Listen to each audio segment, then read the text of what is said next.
안녕하세요. 오늘은 정신간호의 역사에 대해 소개해 보겠습니다. 순서는 서양 정신치료의 역사, 서양 정신건강간호의 역사, 우리나라 정신치료의 역사, 우리나라 정신건강간호의 역사, 느낀 점 순입니다. 첫 번째, 서양 정신치료 역사입니다. 원시시대부터 정신질환이 있었던 것으로 추측되는데, 원시시대 사람들은 정신질환이 자신의 영혼에서 분리되었기 때문에 발생하며 건강을 되찾는 유일한 방법은 영혼이 다시 제자리로 돌아오는 것이라고 믿었습니다. 그리스, 로마 시대는 원시시대와는 정신질환에 대한 생각과 태도가 변화되었습니다. 히포크라테스는 정신질환을 조증, 우울증, 광증으로 구별하였고 4가지 체액인 혈액, 흑담즙, 황담즙, 점액이 인격 성향을 결정지으며 이 4가지 체액의 불균형이 정신질환의 원인이라고 주장하였습니다. 플라톤은 정신과 육체가 조화를 이룰 때 건강하며 인간의 몸과 마음은 분리될 수 없다고 하였습니다.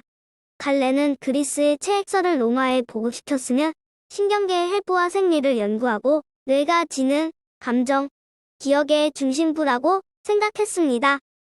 중세시대의 서구 사회는 로마 제국의 멸망과 종교적 믿음의 번성으로 계몽사상이 쇠퇴되고 정신질환은 다시 초자연적 힘과 악령 때문인 것으로 인식되고 악마설과 종교적 주술이 다시 나타나 암흑시대를 맞이하였습니다.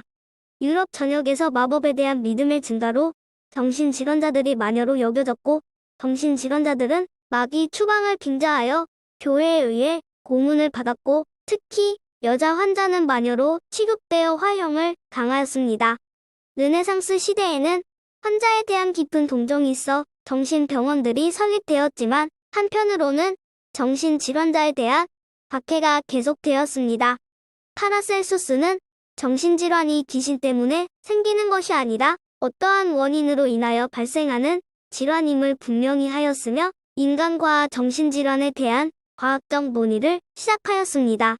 웨어는 마녀로 취급당하는 사람들이 정신질환자임을 명백하게 밝혔으며 치료적 관계의 중요성을 인식하고 친절뿐만 아니라 신중한 관찰과 자애로운 태도를 강조하였습니다.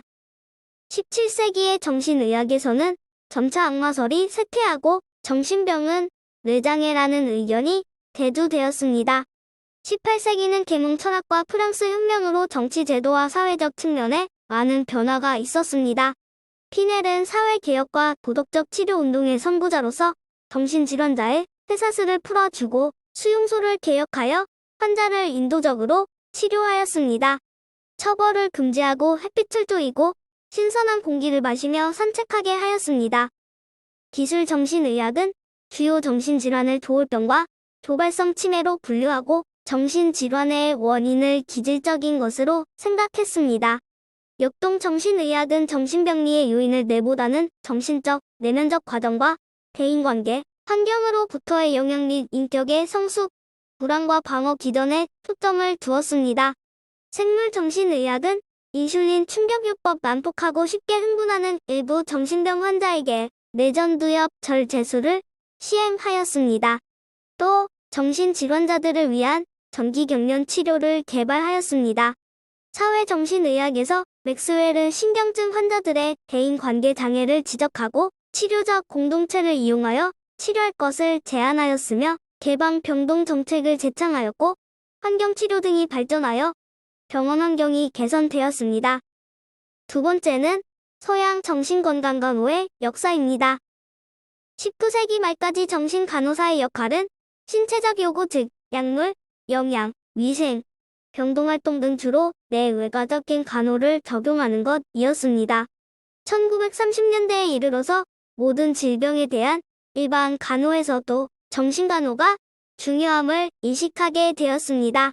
1930년대 인슐린, 혼수요법을 비롯한 다양한 신체적 치료의 출현으로 간호사들은 차츰 신체적 치료에 관여하게 되면서 정신간호사의 역할을 정의하고자 노력하였습니다.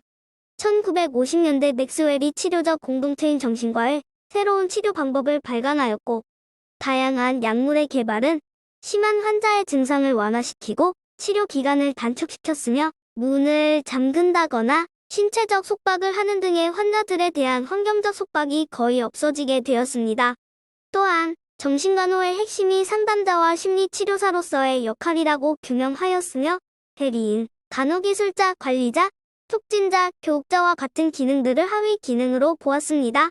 1970년대 간호의 전문화가 활성화되면서 정신간호사는 전문간호 실무의 주도자가 되었습니다. 1980년대 뇌 영상 기술이 발달하고 뇌 이상들이 몇몇 심한 정신질환과 관계가 있음이 확인되었습니다. 그리고 많은 정신질환들이 정신생물학적 질환으로 범주화되고 있고 주로 정신약물요법으로 치료되고 있습니다. 세 번째는 우리나라 정신치료의 역사입니다. 우리나라는 일찍이 고대 중국 의학을 도입했으며 서양 의학이 들어오기 전까지 한의학과 민간요법으로 환자를 치료하였습니다. 삼국시대에는 정신병에 대한 약물치료와 침구치료가 실시되었습니다. 고려시대 중엽의 향약구급방이라는 의서에는 간질과 광기에 대해 기록되어 있습니다. 조선 중기의 동의보감에는 오늘날 조현병과 유사한 사숭이라는 병이 상세하게 기록되어 있습니다. 1885년 최초의 서양 의학식 병원인 왕립광해원이 설립되었습니다. 1910년경부터 서양 선교사와 일본인 의사에 의해서 처음으로 정신장애에 관한 교육이 이루어졌습니다. 1913년 조선 총독부 의원회 정신과 병동을 신설하여 정신질환자를 진료하게 됨으로써 처음으로 병동 내에서 정신과 환자를 치료하였습니다. 1945년에 대한 정신의학회가 창립되었고 1962년 보건복지부 산하의 국립서울정신병원이 설립되었습니다. 1995년에 우리나라에서 정신보건법이 제정되었습니다. 1997년에 복지부 보건증진국 내에 정신보건과가 신설되었습니다. 2017년 현재 복지부 건강정책국 내 정신건강정책과에서 정신건강사업을 실시하고 있습니다. 네 번째는 우리나라 정신건강간호의 역사입니다. 우리나라에서는 일제하에 조선 총독부 의원이 정신과 병동을 신설하면서 처음으로 병동에서 정신질환자를 간호하였습니다. 1953년 항정신병 약물의 개발로 정신간호의 기능은 보호관리에서 점차 인슐린, 혼수요법이나 전기 충격치료 시 일반적 신체간호, 환자 관찰 투약 등으로 변화하였습니다. 1960년대 중반에 이르러 미국 정신의학의 영향을 받아 환경치료와 활동치료가 실시되었으며 간호사가 치료자 역할을 담당하였습니다. 1970년에 대한 간호학회가 창립되어 간호학의 학문적 발전을 이루게 되었고 정신간호학회는 1971년에 분리 구성되어 학회 활동을 시작하였습니다. 우리나라의 정규 간호교육 과정에 정신간호학이 최초로 포함된 것은 1972년이었습니다. 정신간호사는 일찍이 전문성을 인정받아 1973년 의료법 제56조 분야별 간호사에 포함되었습니다.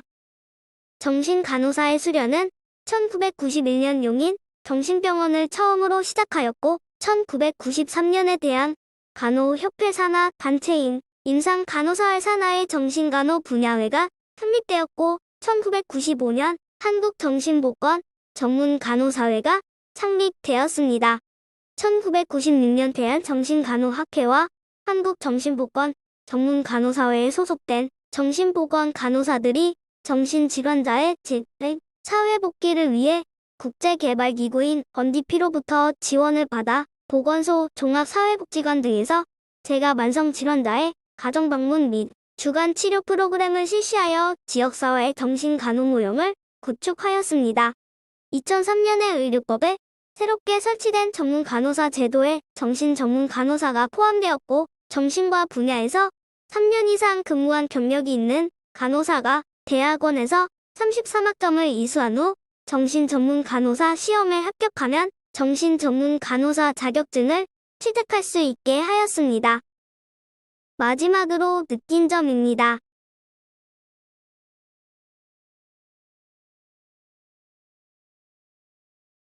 이상으로 소개를 마치겠습니다. 제 영상을 봐주셔서 감사드립니다.